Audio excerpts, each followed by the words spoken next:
रीमा अपने परिवार में बहुत खुश थी। पति हरीश की अच्छी नौकरी थी। घर में पैसों की कोई कमी नहीं थी। अच्छा खाना, बढ़िया रहन सहन, सब कुछ था। रीमा के दोनों बच्चे बड़े स्कूल में पढ़ते थे। हरीश भी अपने परिवार का पूरा ख्याल रखता था। सब कुछ अच्छा चल रहा था, पर एक दिन, हरीश कहाँ हो तुम? बच्चे मूवी जाने के लिए शोर मचा रहे हैं। अरे गुस्सा क्यों हो रही हो? बस कार स्टार्ट ही कर रहा हूँ, 20 मिनट में पहुंच जाऊंगा। शो 6 बजे का है। तुम गिनती शुरू करो, मैं बस आया, ठीक है? क्या हुआ बहू? मम्मी पापा कब तक आएंगे? मम्मी हमारी मूवी निकल जाएगी। मैं दोबारा फोन करके पूछती हूँ। तब तक तुम दोनों फ्रिज में रखा केक खाओ। मैंने तुम्हारे लिए चॉकलेट केक बनाया है। रीमा बच्चों को बहला देती है, पर उसे भी चिंता हो रही थी। उसने कुछ देर बाद दोबारा हरीश को फोन मिलाया, पर हरीश का फोन नहीं मिला। रीमा परेशान होने लगी। अचानक हरीश के फोन से एक फोन आता है। हरीश की गाड़ी का बहुत बड़ा एक्सीडेंट हो गया था और कुछ लोग हरीश को जख्मी हालत में अस्पताल पहुंचाते हैं। रीमा अपनी सास के साथ अस्पताल पहुंचती है। हरीश की हालत बहुत गंभीर थी। उसको बहुत चोटें आई थी। रीमा और उसकी सास का रो रो कर बुरा हाल था, पर रीमा को तो हिम्मत बांधनी थी, क्योंकि उसके सिर पर सास और बच्चों की जिम्मेदारी थी। वो डॉक्टर से बात करती है और जरूरत की सारी दवाइयां खरीद कर लाती है। हरीश के इलाज पर लाखों रुपए लग जाते हैं, लेकिन हरीश की हालत में कोई सुधार नहीं आता। घर को चलाने वाला हरीश अकेला था, जिस कारण घर में पैसों की तंगी हो जाती है। हरीश हॉस्पिटल में एडमिट था और रीमा को जल्दी ही पैसे कमाने का जरिया ढूंढना था। रीमा हरीश को लेकर चिंता में थी कि तभी उसे पिंकी और बंटी के स्कूल से फोन आ जाता है। मैम, मैं स्कूल से फीस ऑफिस से बात कर रही हूँ। बंटी और पिंकी दोनों बच्चों की 3 मंथ्स की फीस आप कल तक ही जमा करवा दीजिए। मैम, मेरी थोड़ी सी प्रॉब्लम है। मैं कल तक तो नहीं, मुझे कुछ दिनों का टाइम दीजिए। मैं इसमें आपकी कोई हेल्प नहीं कर सकती। मुझे प्रिंसिपल मैम का ऑर्डर है। रीमा को हर तरफ से परेशानियां घेर रही थी। वो हर तरफ काम ढूंढने जाती है, पर उसे ऐसा कोई काम नहीं मिलता जिससे उसे कुछ ही दिनों में पैसे मिल जाएं। वो थक हार कर घर आ जाती है। क्या हुआ बहू, कुछ बात बनी? पैसों का कोई इंतजाम हुआ? नहीं माँ जी, एक प्ले स्कूल में नौकरी की बात हुई थी, पर सैलरी बहुत कम है और महीने बाद पैसे आएंगे। मुझे कुछ और सोचना होगा। मैम, आपको रिसेप्शन पर बुलाया है। माँ जी, आप हरीश के पास बैठो, मैं आती हूँ। रीमा को हॉस्पिटल के पैसे भरने थे। उसे जल्दी ही कोई काम ढूंढना था। एक दिन रीमा हॉस्पिटल के बाहर लगे स्टॉल से कुछ खरीदने लगती है।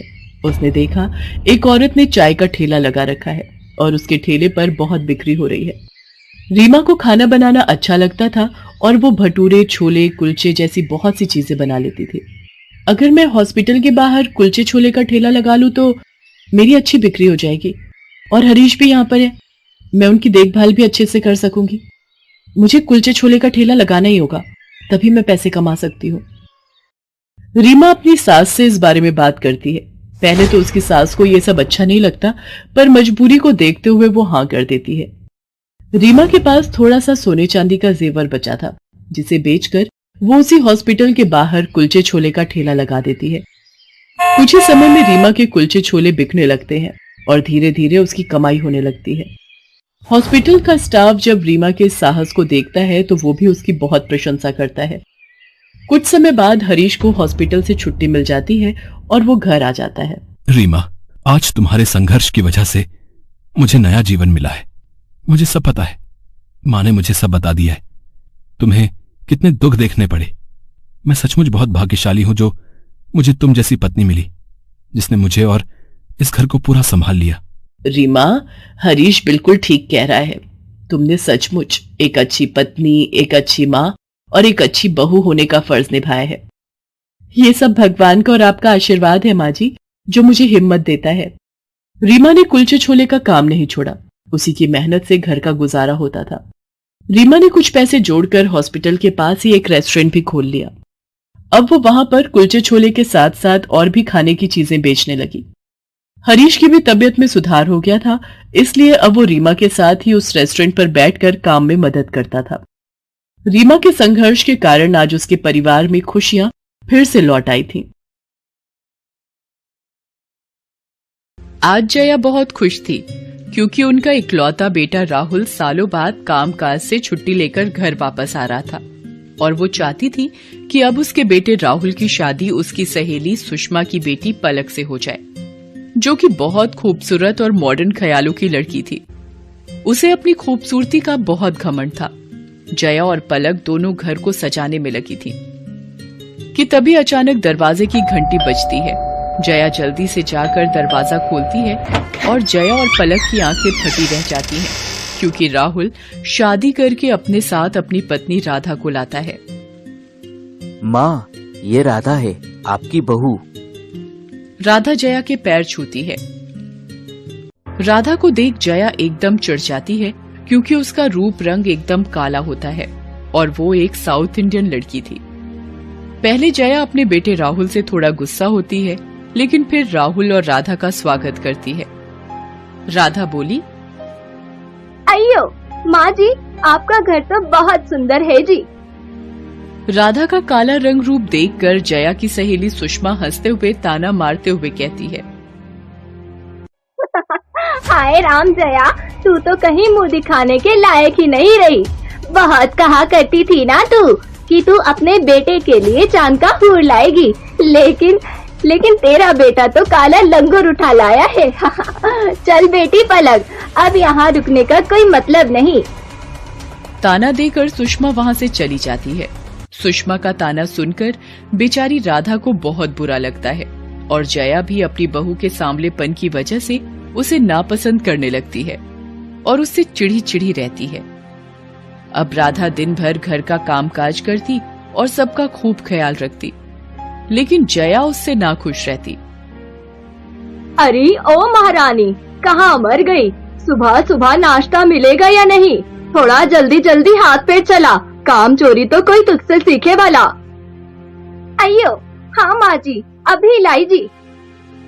राधा नाश्ता लेकर आती है, जो देखकर जया का चेहरा लाल हो जाता है। ये क्या बनाकर लाई है करमजली? वो माँ जी, ये हमारे तरफ का खास डिश है जी। ये पुट्टू, ये उपम, ये वड्डा सब आपके लिए खास बनाया है जी। आपको पसंद आएगा जी, आप एक बार खाकर तो देखिए। हाय राम, आज तो भूखा ही मारेगी ये मद्रासन। जाकर मेरे लिए कुछ चाइनीज बना कर ला, ये सब तो मेरी नौकर भी ना खाए। राधा रोते हुए बोली, अयो माँ जी, माफ करना, पर वो सब तो मुझे बनाते नहीं आता जी। हाय राम, ना जाने किस पाप के बदले ये मनहूस मेरे गले पड़ गई। चल हट, अब जा यहाँ से, मुझे किटी पार्टी में जाना है। जया जानबूझकर बार बार मौका ढूंढकर राधा की बेइज्जती करती ताकि वो परेशान होकर घर छोड़ दे। एक शाम राधा शॉपिंग से अपने लिए कुछ कपड़े और गहने लाती है और खुशी खुशी अपनी सास जया को पहनकर दिखाती है।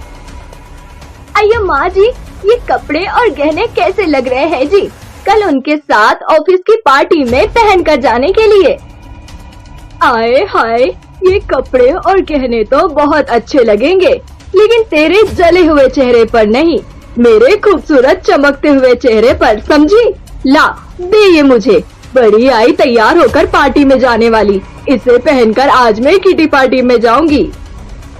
अयो माँ जी, ठीक है जी, ये सब आप पहन लीजिए, लेकिन मैं भी चलूं क्या आपके साथ किटी पार्टी में जी? जया ताना मारते हुए बोली, तुझे अपने साथ ले जाकर मुझे अपनी बेइज्जती नहीं करानी। मैं और पलक जा रहे हैं, तुझसे लाख गुना खूबसूरत है वो। जया राधा का मजाक उड़ाकर वहाँ से किटी पार्टी में चली जाती है, जहाँ पार्टी में जया की एक सहेली कहती है, अरे जया बहन, मैंने सुना है कि तेरा बेटा खूबसूरत बहू लेकर आया है, पर तूने तो अभी तक उसकी मुंह दिखाई भी नहीं की। तो हम सब सोच रहे हैं कि परसों हम सब तेरी बहू से मिलने आए, उसके हाथ का खाना भी खा लेंगे। लेकिन वो बात वो है कि अब बात कुछ नहीं, हम सब परसों आ रहे हैं तेरी बहू की खूबसूरती देखने। ये सुनकर जया की चिंता बढ़ जाती है। वो परेशान होकर घर पहुंचती है। हाय राम, अब क्या करूं? मुंह दिखाने में तो सबको पता चल जाएगा कि ये कलमुही मद्रासन मेरे घर की बहू है, लेकिन इतनी देरी हो गई, आखिर ये मद्रासन गई कहाँ? घर छोड़ के तो चली नहीं गई, भगवान करे ऐसा ही हुआ हो। तभी राधा बाजार से सामान लेकर घर आती है। आ गई महारानी, जब देखो तब शॉपिंग करने निकल जाती है और यहाँ मेरे गले में जान अटकी पड़ी है। और ये क्या हालत बनाकर आई है, कपड़े गंदे और हाथ में खरोच, किसी से मारपीट करके आई है क्या कलमुही? अयो माँ जी, वो क्या हुआ ना जी, बाजार में एक चोर एक महिला और बुजुर्ग का सामान लेकर भाग रहे थे कि तभी। अच्छा ठीक है समझ गई, अब ज्यादा मुंह मत चला, मैं बहुत चिंता में हूँ इस वक्त। माँ जी, ये आपके लिए आपके घुटनों की दर्द की दवाई और ये आपका चश्मा ठीक करवा कर लाई हूँ। और माँ जी, एक आज बाबा मिले थे, उन्होंने ये मिट्टी दी है, बोला बहुत चमत्कारी है ये, इसे चेहरे पर लगाने से मैं गोरी हो जाऊंगी जी। हाँ, अब एक दिन में तो कोई चमत्कार ही तुझे गोरा कर सकता है, भगवान मेरी लाज बचाए। अब जा यहाँ से, परसों तेरी मुंह दिखाई है, जितना हो सके अच्छे से तैयार होकर जाना, समझी? अब राधा की मुंह दिखाई का दिन आ जाता है। जया की सब सहेली राधा की मुंह दिखाई के लिए इकट्ठा होती हैं। राधा खूब अच्छे खाने के पकवान बनाती है और घूंघट डालकर बैठी होती है। जब जया की सहेली गीता राधा का घूंघट उठाती है तो चमत्कार हो जाता है। राधा बहुत खूबसूरत लग रही होती है, बिल्कुल गोरी परियों की तरह सजी हुई। राधा की खूबसूरती देखकर सब हैरान रह जाते हैं। अरे जया बहन, ये तेरी बहू है, सचमुच ये तो बहुत ही खूबसूरत और होनहार है, लाखों में एक है, लाखों में। तू जानती है, कल ही की बात है, बाजार में एक दो चोर मेरे और बाबूजी का सामान लेकर भाग रहे थे, किसी ने हमारी मदद नहीं की, तब तेरी बहू ने बड़ी बहादुरी से उन चोरों से हमें बचाया और हमारा सामान हमें वापस मिल गया। तब हमें पता चला कि ये कोई मामूली लड़की नहीं बल्कि एक पुलिस अफसर रह चुकी है, लेकिन एक एक्सीडेंट के बाद इसे अपनी नौकरी छोड़नी पड़ी। तू तो बहुत ही भाग्यशाली है जो तुझे इतनी होनहार बहू मिली है, सच में। अपनी सहेली गीता के मुंह से अपनी बहू की इतनी तारीफ सुनने के बाद जया की आंखों में आंसू आ जाते हैं और उसे अपनी गलती का एहसास होता है, क्योंकि उसने हमेशा अपनी बहू की बदसूरती के आगे कभी उसकी अच्छी खूबियों और खूबसूरत मन को देखा ही नहीं। और इसके बाद अब जया और राधा खुशी खुशी मिलजुल कर प्यार से रहने लगे और साथ ही किट्टी पार्टी में भी जाने लगे। तो दोस्तों, देखा आपने, इसलिए कहते हैं कि इंसान की खूबसूरती उसके तन से नहीं बल्कि उसकी अच्छी खूबियों और मन से होती है। अब मिलते हैं आपसे अगले वीडियो में। Thanks for watching.